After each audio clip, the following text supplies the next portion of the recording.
మనం దేవుడికి పూలు ఇస్తాం, పళ్ళు ఇస్తాం. కానీ అతను తన కళ్ళనే ఇచ్చేశాడు.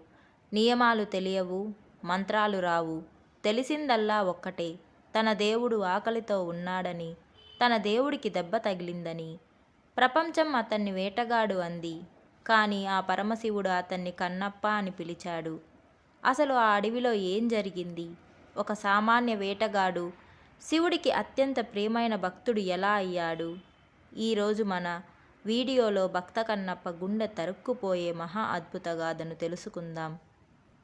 పూర్వం మహాబల సంపన్నుడైన మణిమంతుడనే ఒకానొక యక్షుడు మదోన్మత్తుడై మన్ను మిన్ను కానక సంచరింపసాగాడు. ఒకనాడు చైత్రం అను కుబేరుని ఉద్యానవనంలో కాంచనమయమైన రోమరాజితో ప్రకాశిస్తూ నేత్రానందకరంగా సంచరిస్తూ పూరి మేస్తుండిన అందమైన ఓ లేడి పిల్లను చూచి చూపోపక నిష్కారణంగా దాని మెడను నులిమి చంపాడు వాడు. అప్పట్లో ఏదో పనిమీద ఆ ఉద్యానవనంలో ప్రవేశించి ఉండిన నందికేశ్వరుడు ఆ ఘోర దృశ్యం చూచి సహింపలేక కుపితుడై, నేను చూస్తుండగానే అకారణంగా నిరపరాధి అయిన ఈ కురంగ సాబకమును కనికరం కూడా చూపక పరమ కిరాతకంగా సంహరించావు కనుక నీవు భూలోకంలో కిరాతకుడువై జన్మించి దుర్బలుడువై మాంసభక్షకుడుగా ఆటవిక జీవితం గడుపుదువుగాక అని శపించాడు. మణిమంతుడు భయపడి నందికేశ్వరుని పాదాలుపై పడి తన తప్పిదం అంగీకరించి శాపాంతం అనుగ్రహింపవలసిందిగా ప్రార్థించాడు. మహాత్ముల కోపం క్షణికమే. నందీశ్వరుడు కనికరంతో, నీవు భూలోకంలో దక్షిణ కైలాస క్షేత్రంలో నివసిస్తూ కనిక అను యువతిని పెళ్లాడి శివభక్తి ప్రపూరితుడైన కుమారుడు ఉదయించగానే మరుసటి నాడు మరణించి స్వస్థానం చేరగలవు అని శాపాంతం అనుగ్రహించాడు. ఆ శాప ప్రభావం వల్ల మణిమంతుడు భూలోకంలో కిరాతకుడుగా జన్మించాడు. దక్షిణ కైలాస క్షేత్రంలో సువర్ణముఖి నదికి యోజనాల దూరంలో ఆటవిక జీవితం గడపసాగాడు. కాలక్రమంలో కనిక అను బిల్లాంగనను పరిణమాడి పుత్రోత్పత్తి పరదినమందు శరీరం చాలించి యక్షలోకం వెళ్ళిపోయాడు. వైదవ్య జీవితం గడుపుతూ ఉన్న కనిక తన కన్న కుమారుని పెంచుతూ అత్యంత విశాలంగా ఆకర్షణీయంగా ఉన్న వాని నేత్ర సంపదను గమనించి కన్నుడు అని నామకరణం చేసింది వానికి. కన్నుడు కారణజన్ముడు కనుక నిరంతరం పరమేశ్వరుని యందు భక్తిభావంతో దక్షిణ కైలాస శిఖరం చుట్టూ పరిభ్రమిస్తూ ఉంటుండేవాడు. ధనుర్బాణములు ధరించి పాదరక్షలతో కొంగ ఈకలు శిరస్సుపై అలంకరించుకొని తన నేత్ర సంపదకు తనలో తాను గర్విస్తూ దక్షిణ కైలాస శిఖరం చుట్టూ ఉన్న దట్టమైన అడవులలో వేటకు వెళ్తుండేవాడు. ప్రతిదినం బిల్వ పత్రాలతో వాయులింగమును అర్చించందే పచ్చి మంచినీరు కూడా ముట్టడు. తాను రుచిచూచిన మాంసం ముక్కలు శివునకు నైవేద్యం పెట్టేవాడు. సువర్ణముఖిలో నీటిని తన పుక్కిటితో తెచ్చి వాయులింగమును అభిషేకించేవాడు. ఇది అతని నియబద్ధమైన ఆచారం. అతని నిత్యకృత్యం చూచి అచ్చటున్న మునులు పరితపించేవారే కాని నిరోధించలేకపోయేవారు. ప్రాణభయంతో కన్నుని నిరోధించలేరు, తపోవ్యయమునకు జంకి శపింపలేరు. ఇలా నిరోధకులు ఎవరూ లేకపోవడం కన్నుని పూజ మాత్రం నిరాటంకంగా కొనసాగుతూ వచ్చింది. కన్నుడు ఓనాడు భయంకరమైన మండుటెండలో వేటాడి ఎండతాకుకు ఓర్చలేక సొమ్మసిల్లిపోయాడు. పక్కనున్న మంచినీటితో సేద తీర్చుకుందామని భావించాడు. కానీ అలా చేయలేకపోయాడు కన్నుడు. ఉదయం నుండి ఇంతవరకు శివలింగమును పూజించి నైవేద్యం పెట్టలేదు కనుక ఆ పూజా విధానం పూర్తయ్యేంత వరకు పచ్చి మంచినీరు కూడా ముట్టడుగా. అది వాని వ్రతం. అంచేత ఆ నియమానికే కట్టుబడిపోయాడతడు.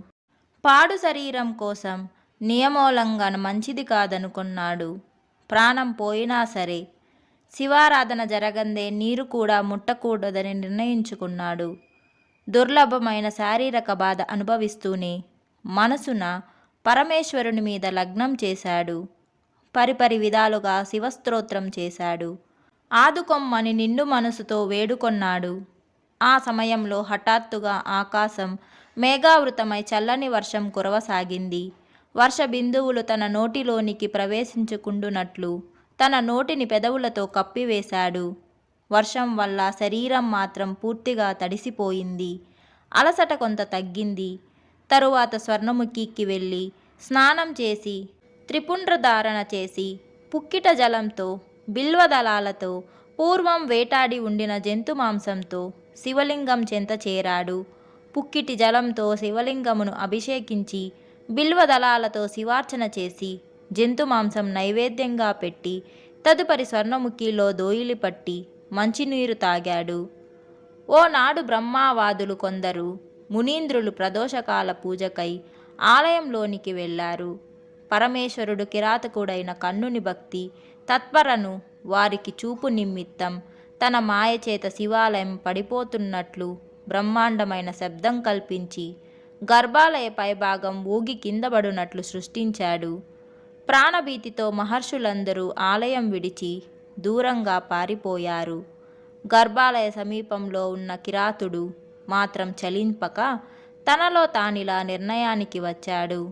మునీంద్రులు పారుబోతులు ప్రాణం మీద మమకారంతో పారిపోయారు.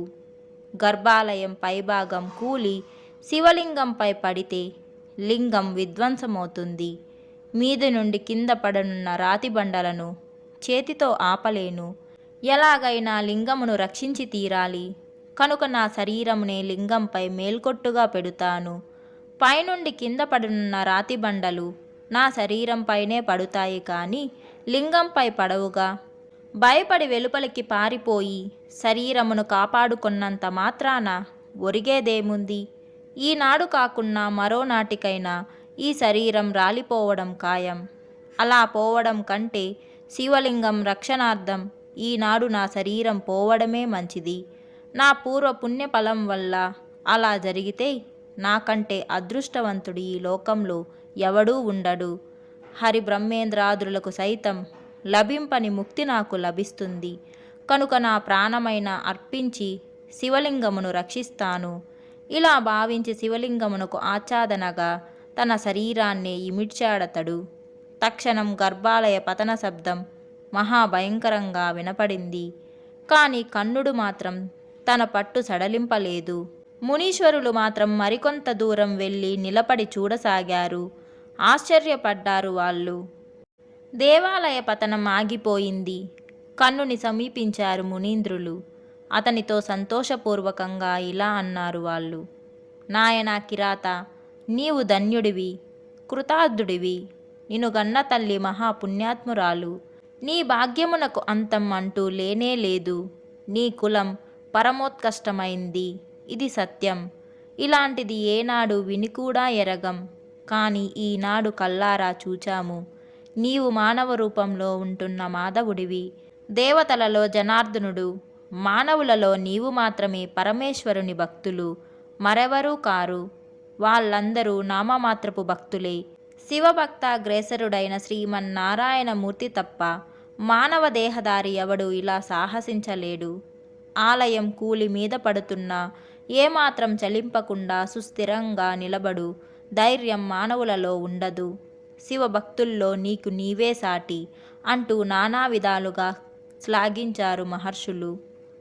ఈ కన్నుడు గత జన్మలో ఓ కుక్కుటం అంటే కోడి.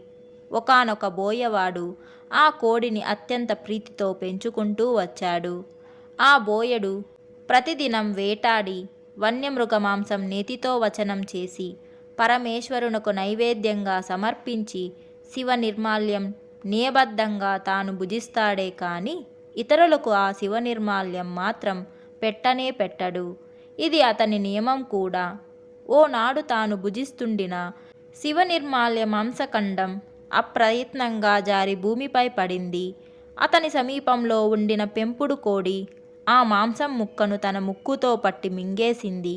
ఏనాడు కూడా ఇతరులకెవ్వరికీ పెట్టని శివ నిర్మాల్యం ఈనాడు తన పెంపుడు కోడి మృంగివేయటం వల్ల కోపించి దానిని చంపేశాడతడు. అలా బోయిని చేత చంపబడిన కోడి వెంటనే జాతిస్మరణం గల కోడిగా పుట్టాడు. ఇలా కోడిగా ఉండి మరు జన్మలో కిరాతకుడుగా పుట్టినందువల్ల ఆ వాసనా బలం వల్ల వేటాడి లభించిన మాంసంతో పరమేశ్వరునకు నైవేద్యంగా సమర్పించి సంతోషంగా తాను భుజిస్తుండేవాడు కన్నుడు. ఈశ్వరునకు నివేదితమైన భోజ్య పదార్థం ఎవడు భుజించినా మరు జన్మలో వాడు సర్వజ్ఞుడు కాగలడు. అలాంటి వానికి అతీత అనాగత జ్ఞానంతో పాటు దేహ సౌష్ఠవము రాజరికము కూడా లభిస్తాయి. ఇది శాస్త్ర ప్రసిద్ధమైన విషయం. దేవాంతరములకు నివేదన చేయబడిన ప్రసాదం భుజించిన వారికి అతీత అనాగత జ్ఞానం మాత్రం తప్ప మిగిలినవి మాత్రమే లభిస్తాయి. కన్నుడు తొలి జన్మలో కోడిగా ఉన్నప్పుడు శివ నిర్మాల్య మాంసఖండం యాదృచ్ఛికంగా భుజించడం వల్ల ఈ జన్మలో అతీత అనాగత జ్ఞానం లభించింది కన్నునకు. వాడు కిరాతకులకు ప్రభువై పరిపూర్ణ జ్ఞానవంతుడై పరమ శివభక్తుడయ్యాడు.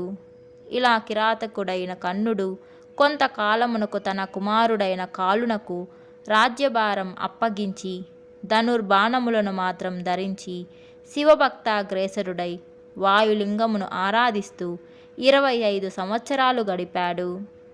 ఒకానొక సంవత్సరం పాల్గొన మాసంలో ఓ చంద్రగ్రహణ సమయంలో చాలామంది మహర్షులు సదాశివ సందర్శనార్థం శివానందైక నిలయక్షేత్రం వెళ్ళారు.